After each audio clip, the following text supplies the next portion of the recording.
Okay, I'm going to introduce Shani. Thank you, Shani, so much for. Thank you, Nomi. Give me a second. I want to introduce you properly to give you the proper Hakara Satov and to thank you so much for coming on this morning. Shani Tarragin received her BA and MA in Tanakh and Talmud from Bar Ilan University and is a graduate of Nishmat's Karen Ariel program for certification as a halachic advisor, Yoetzet Halacha, in issues of family purity law. She is the educational director of Matan Eshkolot, Tanakh Teachers Education Program, and of the Morot Halacha program in Matan Renana. Shani serves on the advisory committees for the Mizrahi Olami Shalhevet program for Shlichim, and lectures throughout Israel and North America on topics of Tanakh, Jewish education, and Jewish law. She is a senior lecturer in Matan and is the curriculum coordinator for the Matan B'nai Kiva program. In addition, Shani is a Ramit Tanakh in Midreshet Lindenbaum and teaches at Migdal Oz, the women's base of Midrash of Efrat and Gush Etzion, and in Matan Ramat Shiloh.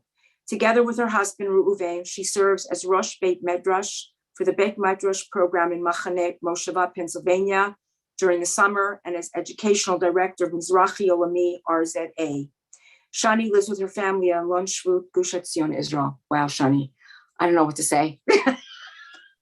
Naomi, I was going to say, I don't know what to say. I don't know what to say. This is so beautiful and such a schus. And as I see everyone talking about, again, the proper way to enter Chanukah, I can't think of a greater way than Nishmas Kol Chai, literally to thank HaKadosh Baruch Hu, especially because Chanukah was created as days of Halal and Hoda'ah. More than any other time of the year, this is a time, mamish of Thanksgiving.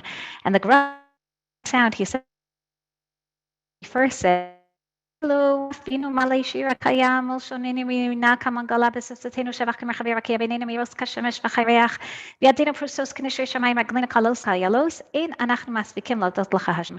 We say, Kadosh, we can never praise you enough. But we go on. Naomi beautifully read the end of Nishmas. We dive in. Okay, yeah, Alkain, Evarim, Hilak. In the end, we say we are going to give praise to Hashem. The Gra points out the difference. We say ilufinu. If we see it as finu, raglenu, siftotenu, if we see them as armrai, then we can never praise Hashem. If we see them though as evarim shepilakta banu, as the parts that Hakadosh Baruch Hu has endowed within us, then we can properly praise Hashem. And on that note, that's actually why Dafka, Erev Chanukah. And I feel hardly because I'm late to give it the next year. And they're all wondering where I am this year. But I said I have to share some Torah before we all go off here in Yerushalayim HaKodesh to light Minhag Yerushalayim, Gena by Shkia. So a quick idea to share on Erev Chanukah. Halal and Hoda'ah, particularly Gena for women. So if Gena, I can bother the host to enable screen sharing. Otherwise, I'll just and I will just share my own screen. 1 second. I'm gonna screen share. I'm gonna make you co-host. Give me 1 second. I'm gonna host you. Thank you.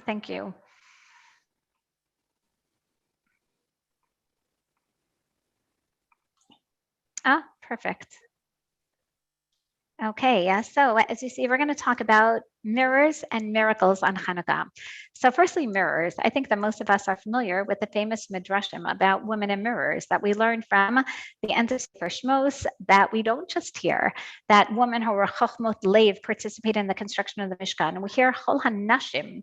First the women came, and then the men followed. Kol ish v'isha. Again, in Parak Lamed Vav, we hear this also, ish v'isha. Both men and women stopped bringing things. And Rashi explains the famous midrashim because the women were overly excited. They brought and they inspired bring as well. What did they bring in particular? Not just more than enough nidavos, more than enough donations to the Mishkan. We learned from the fact that the marot, the mirrors, are singled out as the silver mirrors.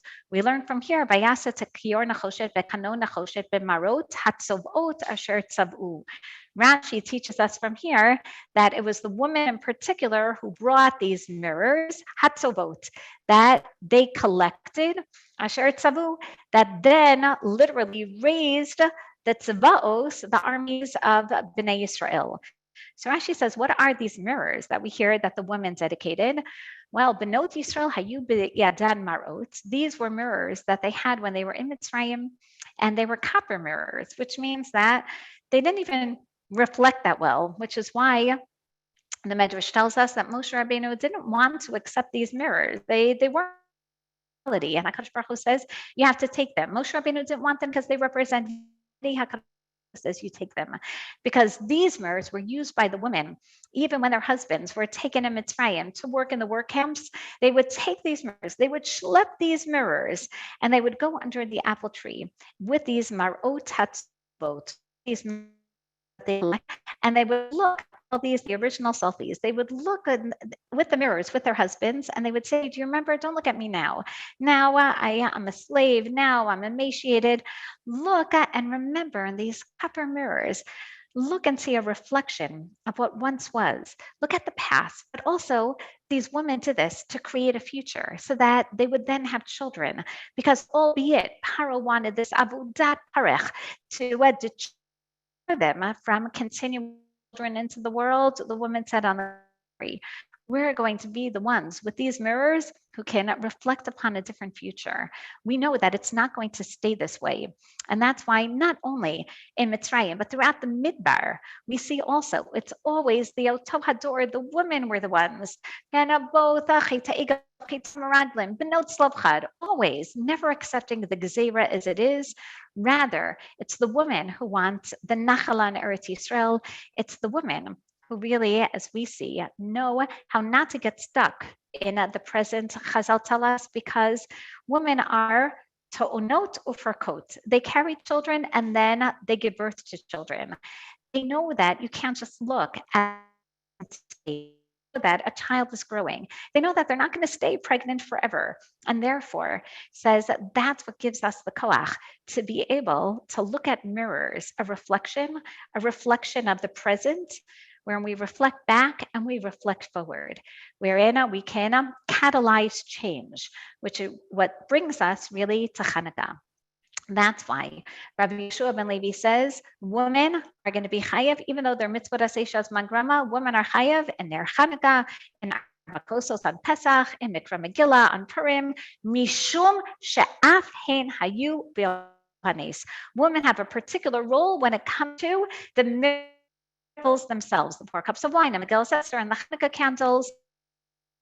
Rashi's explanation, women play a central role. He says, they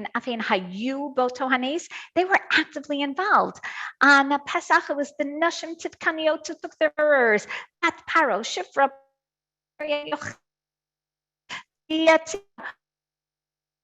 women, who going to be the ones literally catalyze miracles. Esther, Anna on Purim.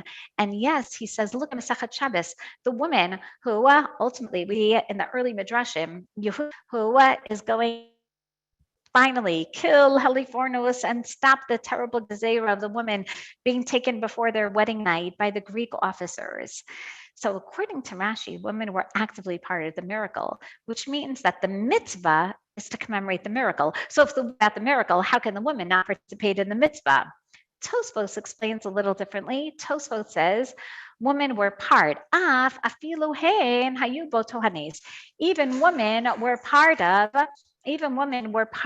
the miracle in a passive way, in which case he says the point of the mitzvah is to say thank you. The point of the mitzvah, women also have to say thank you. Rav Soloveitchik says, but according to Tosfos, that means that women should participate in every mitzvah. Isn't every mitzvah really to say thank you to HaKadosh Baruch Hu? He says, dafka, again, these 3 mitzvahs, which are part of pursuing Nisa, women who really are so much part of the nation, they have to be participating in these miracles that literally reflect the nace, that reflect the nature of this mitzvah. What's interesting is that we seem to paskin like Rashi, that women really were more active, that women are the ones who bring this about.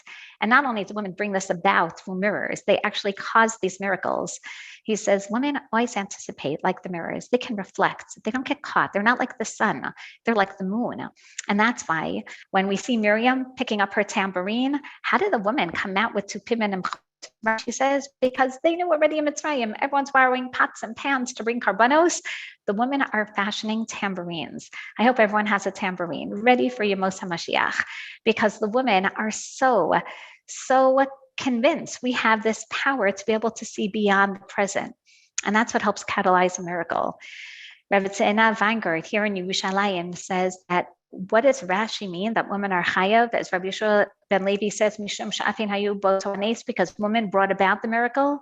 He says, what does it mean? I thought HaKadosh Baruch Hu brings the miracles, but that's exactly it. The divine miracle actually cloaks the human dedication. It's in our power to bring about the miracle. In other words, HaKadosh Baruch Hu was waiting by Pesach, by Purim, by Chanukah. Hashem was waiting to save us. Hashem was waiting to bring a miracle. He's waiting to see, what are we going to do to allow for that or to come, to allow for the light of HaKadosh Baruch Hu to reflect itself in this world. What are we going to do to bring the miracle? And therefore, you don't wait for a miracle. The women know how to create a space of our own. We know how to bring about the miracle. We know how to catalyze miracles. And that's what these mitzvahs commemorate. They remind us that in every generation, we can make nivuot happen. We can fulfill them. We can make these miracles happen. HaKadosh Baruch Hu, like in this famous story of Ruth, Rabbi Eliezer says, HaKadosh Baruch Hu was waiting. He finally saw Nomi asat shela, Ruth asat shela, Boaz asat shelo. HaKadosh Baruch Hu says, everyone's doing what they need to do.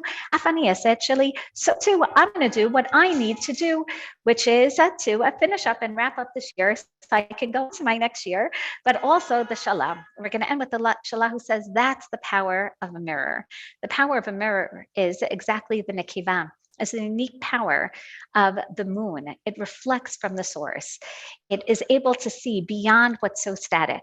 And it's that Levana, it's the moon that women are compared to, and the mirror, who knows then how to be able to reflect beyond what we see. He says that's a remez to the Nashim Tzidkaniot, who are able to see in the darkest of times how to bring about Shishim Ribo Nishamot that are eventually going to be the ones to accept the Torah. Be'ezrat Hashem, this year, as we light Chanukah candles, as we look in the reflection, in Lanu Reshut Lishtamish B'hem, let's remember not only the miracles that we help catalyze, but the power that we have, Be'ezrat Hashem, to keep catalyzing miracles, to bring more of Hitgalut Hashem, more of the divine revelation of HaKadosh Baruch Hu